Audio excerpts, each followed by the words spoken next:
the Grateful Beasts from the Yellow Fairy Book.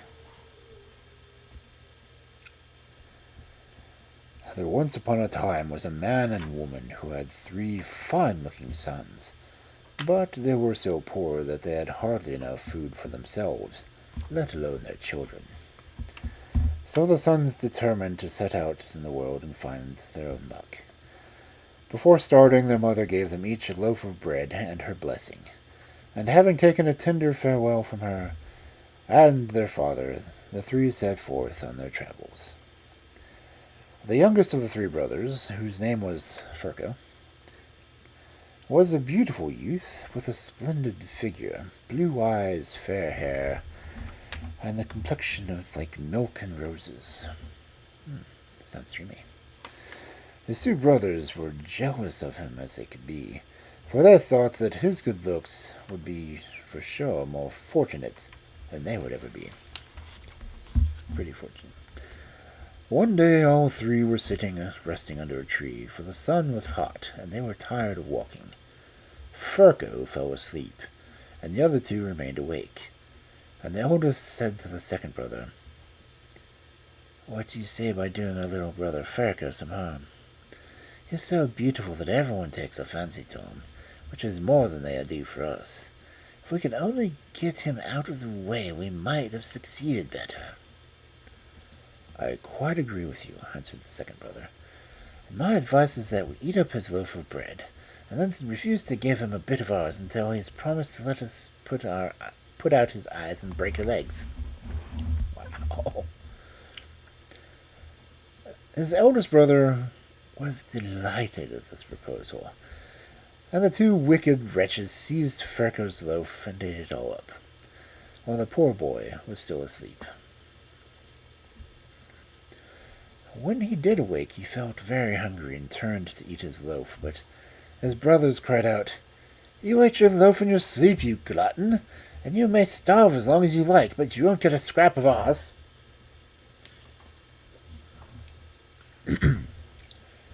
Furco was at a loss to understand how he could have eaten in his sleep, but he said nothing and fasted all that day and the next night.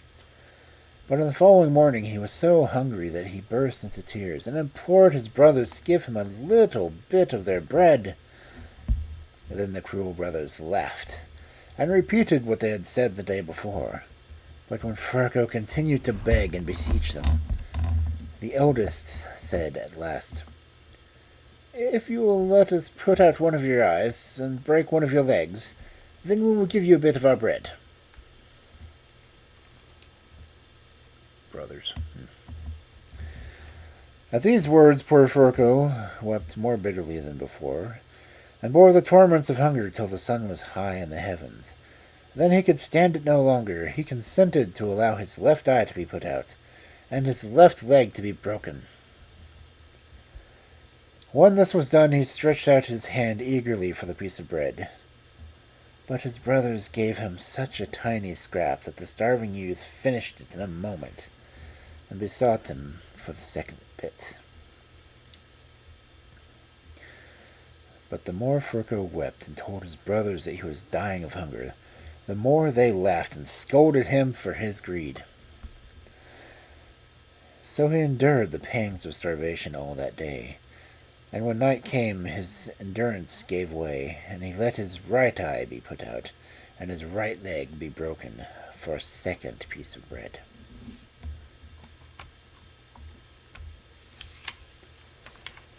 After his brothers had thus successfully maimed and disfigured him for life, they left him groaning on the ground and continued their journey without him.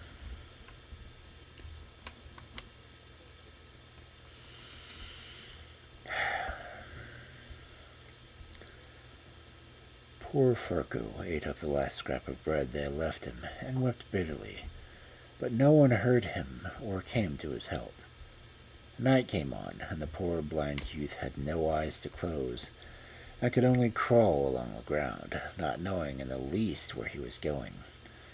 But when the sun was once more high in the heavens, Furco felt the blazing heat scorch him, and sought for some cool, shady place to rest his aching limbs. He climbed to the top of a hill and lay down in the grass, and as he thought, under the shadow of a big tree.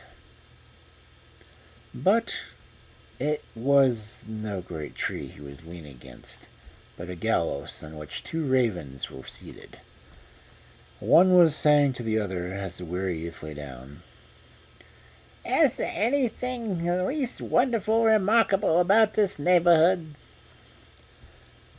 "I should think there was," replied the other, "and many things that don't exist anywhere else in the world. There's a lake down there below us. Anyone who bathes in it, though he were at dust or becomes sound and well on the spot. And those who wash their eyes with the dew on the hill become as sharp-sighted as an eagle, even if they have been blind from their youth." Convenient.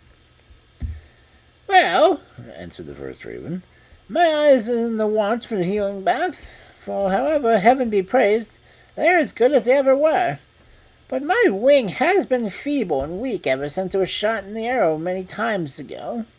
Let us fly at once to the lake, that I may be restored to health and strength again." And so they flew away. Their words rejoiced Fergo's heart, and he waited impatiently till evening should come, so he could try to rub the precious dew on his sightless eyes. At last it began to grow dusk. The sun sank behind the mountains. Gradually it became cooler on the hill, and as the grass grew wet with dew. Then Ferko buried his face in the ground till his eyes were damp with dewdrops, and in a moment he saw clearer than he had ever seen before in his life. The moon was shining brightly, and lighted him to the lake where he could bathe his poor broken legs. Then Ferko crawled to the edge of the lake, and dipped his limbs in the water. No sooner had he done so than his legs felt as sound and as strong as they had been before, and Ferko thanked the kind fate that had led him to the hill where he had overheard the ravens' conversation. He filled a bottle with the healing water, and then continued his journey in the best of spirits.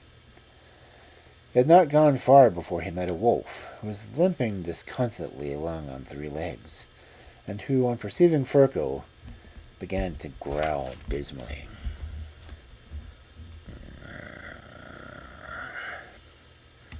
"My good friend," said the youth, "be of good cheer, for I can heal your leg."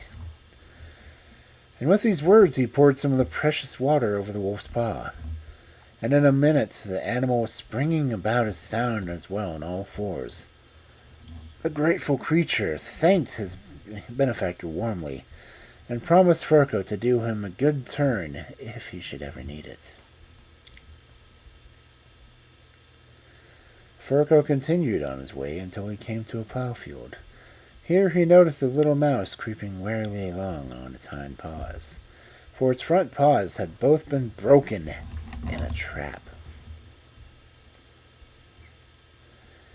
Ferko felt so sorry for the little beast that he spoke to it in the most friendly manner, and washed its paws with the healing water. In a moment the mouse was as sound and whole, and after thanking the kind physician it scampered away in the plowed furrows. Ferko once again proceeded on his journey, but he hadn't gone far before a queen bee flew against him, trailing one wing behind her, which had been cruelly torn in 2 by a big bird. Ferko was no less willing to help her than he had been with the wolf and the mouse, so he poured some of the healing drops over her wounded wing. On the spot the queen bee was cured, and turning to Ferko said, "I'm most grateful for your kindness, and shall reward you some day." And with these words she flew away, humming gaily. Then Ferko wandered on for many a long day, and at length reached a strange kingdom. Here, he thought to himself, he might as well go straight to the palace and offer his services to the king and the country, for he had heard that the king's daughter was beautiful as the day. So he went to the royal palace, and as he entered the door, the first people he saw were 2 brothers who had so shamefully ill-treated him. They had managed to obtain places in the king's service, and one recognized Furco with his eyes and his legs sound, and, well, they were frightened to death, for they feared he would tell the king of their conduct and that they would be hung. No sooner had Furco entered the palace than all eyes were turned on the handsome youth, and the king's daughter herself was lost in admiration, for she had never seen anyone so handsome in her life before. His brothers noticed this, and the envy and jealousy were added to their fear, so much so that they determined once more to destroy him. They went to the king and told him that Furco was a wicked magician who had come to the palace in the intention of carrying off the princess.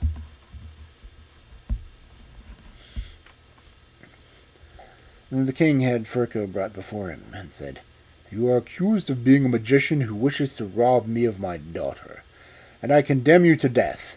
But if you can fulfill 3 tasks which I shall set you to do, on your own life will be spared, on condition you leave the country. But if you cannot perform what I demand, you will be hung from the nearest tree."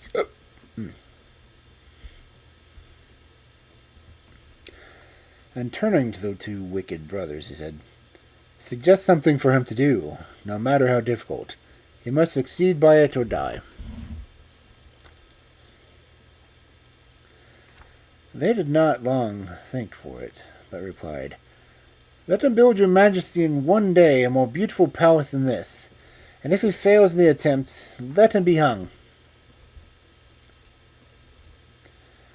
The king was pleased with this proposal and commanded Furco to set to work the following day. The 2 brothers were delighted, for they thought they had now got rid of Furco forever. The poor youth himself was heartbroken, and cursed the hour he had crossed the boundary of the king's domain. As he was wandering disconsolately about the meadows of the palace, wondering how he could escape being put to death, a little bee flew past, and settled on his shoulder to whisper in his ear, "What is troubling you, my kind benefactor? Can I be of any help to you? I am the bee whose wing you healed, and would like to show my gratitude in some way." Furco recognized the queen bee and said, "Alas, how could you help me? For I have been set to do a task which no one in the whole world could do. Let him be as great as genius. Tomorrow I must build a palace more beautiful than the king's, and it must be finished before evening." "Is that all?" answered the bee. "Then you may comfort yourself, for before the sun goes down tomorrow night the palace will be built unlike any the king has ever dwelt before. Just stay here till I come again and tell you that it is finished." Having said this, she flew merrily away, and Furco, reassured by her words, lay down in the grass and slept peacefully until the next morning.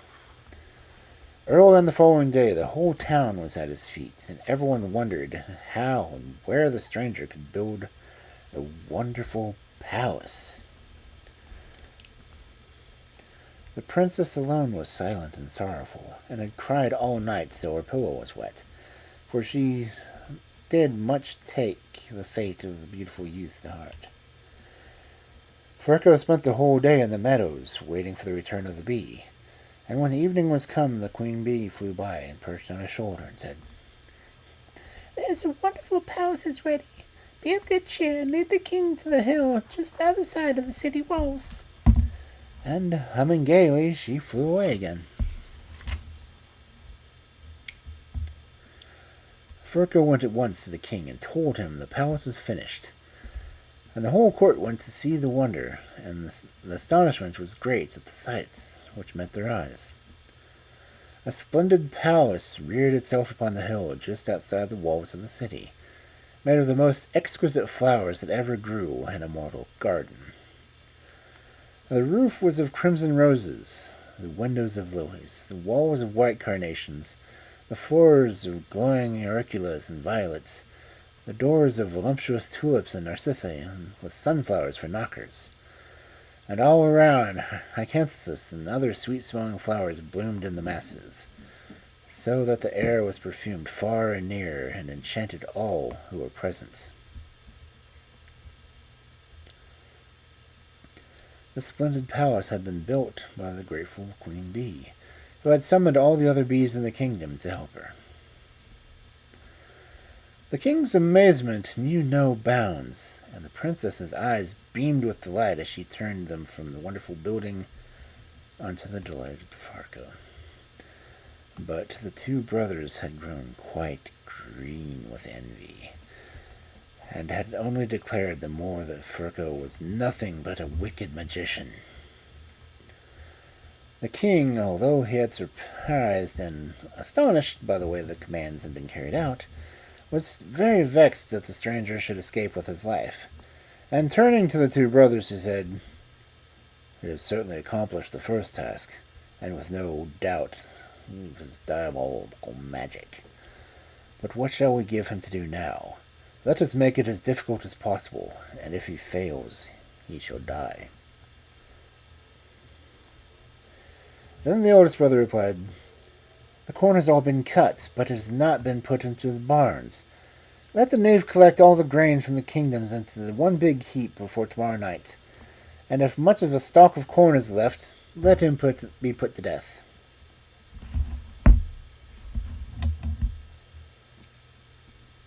The princess grew white with terror when she heard these words, but Farco felt much more cheerful than he had done the first time, and wandered out into the meadow again, wondering how he was to get out of this difficulty.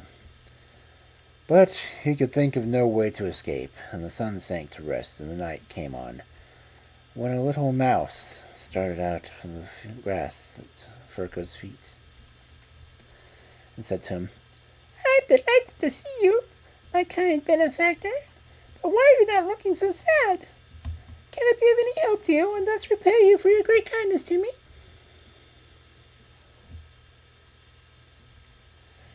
Then Farco recognized the mouse whose front paws he had healed, and replied, "Alas! How can you help me in a matter that is beyond my human power? Before tomorrow night, all the grain in the kingdom has to be gathered into one heap, and if as much of a stalk of corn is wanting, I must pay for it with my life." "Is that all?" answered the mouse. "That needn't distress you too much. Just trust in me, and before the sun gets again, you shall hear that all your task is done." And then with these words, the little creatures scampered away into the fields. Farco, who never doubted the mouse would be so good as his word, lay down comforted on the small, soft grass and slept soundly till the next morning. The day passed slowly, and with the evening came the little mouse and said, "Now there's not a single stalk of corn left in any field. They're all collected in one big heap out in the field, on the hill over there."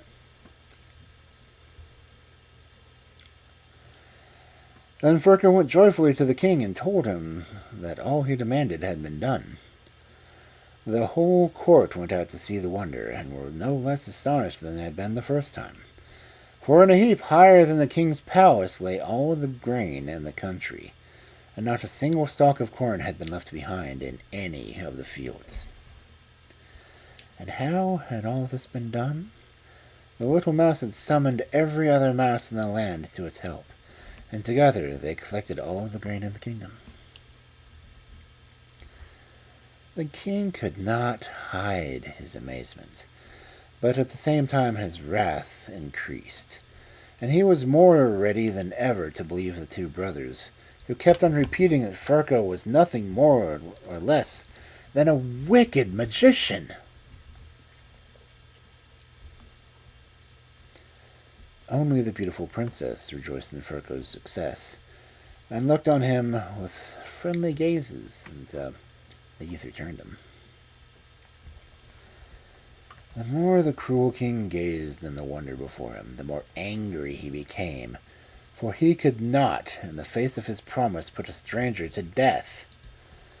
He turned once more to the brothers and said,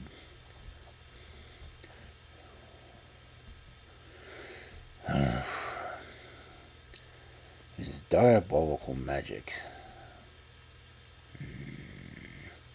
has helped him again. But now which third task shall we set him to do? And no matter how impossible it is, he must do it or die.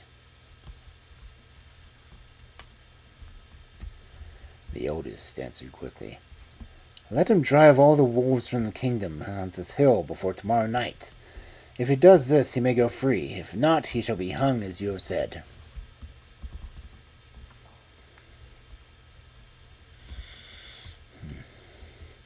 At these words, the princess burst into tears. And when the king saw this, he ordered her to be shut up in the high tower and carefully guarded till the dangerous magician should either have left the kingdom or been hung by the nearest tree. Furko wandered out into the fields again and sat down on the stump of a tree, wondering what he should do next. Suddenly, a big wolf ran up to him and standing still said, I am very glad to see you again, my kind benefactor. What are you thinking about all by yourself? If I can help you in any way, only say the word, for I would like to give you a proof of my gratitude. Furko at once recognized the wolf whose broken leg he had healed, and told him that he had to do the following day if he wishes to escape with his life. But how in the world, he added, am I to collect all the wolves of the kingdom onto that hill over there? If that's all you want done, answered the wolf, you needn't worry yourself. I'll undertake the task, and you'll hear from me again before the sun sets tomorrow. Keep your spirits up. And with these words, he trotted quickly away. And then the youth rejoiced greatly, for now he felt that his life was safe. But he grew very sad when he thought of the beautiful princess, and that he would never see her again if he left the country. He lay down once more on the grass and soon fell fast asleep. All the next day he spent wandering about the fields, and toward evening the wolf came running to him in great hurry and said, I've collected together all the wolves of the kingdom, and they're waiting for you on the wood. Go quickly to the king and tell him that to go to the hill so that he may see the wonder you have done with your own eyes. Then return to me at once and get on my back, and I will help you drive all the wolves together. Then Furko went straight to the palace and told the king he was ready to perform the third task if he would come to the hill to see it done. Furko himself returned to the fields, and mounting the wolf's back, he rode to the wood close by. Quick as lightning the wolf flew around the wood, and in a minute many hundred wolves rose up before him, increasing in number every moment, till they could have been counted by the thousands. He drove them all before him to the hill, where the king and his whole court and Furko's 2 brothers were standing. Only the lovely princess was not present, for she was shut up in her tower, weeping bitterly. The wicked brothers stamped and foamed with rage when they saw the failure of their wicked designs. But the king was overcome by sudden terror when he saw an enormous pack of wolves approaching nearer and nearer. And calling out to Furko, he said, Enough! Enough! We don't want any more! But the wolf on whose back Furko sat said to its rider, Go on, go on. And at the same moment many more wolves ran up the hill, howling horribly and showing their teeth. The king in his terror shouted out, Stop a moment! I will give you half my kingdom if you drive all the wolves away.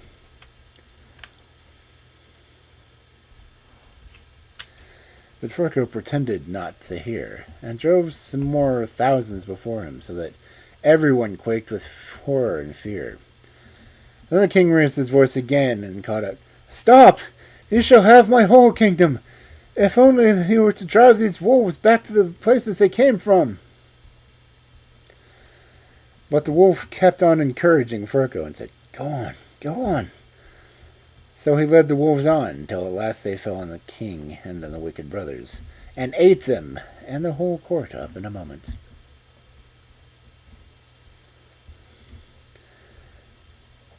And then Furco went straight to the palace and set the princess free.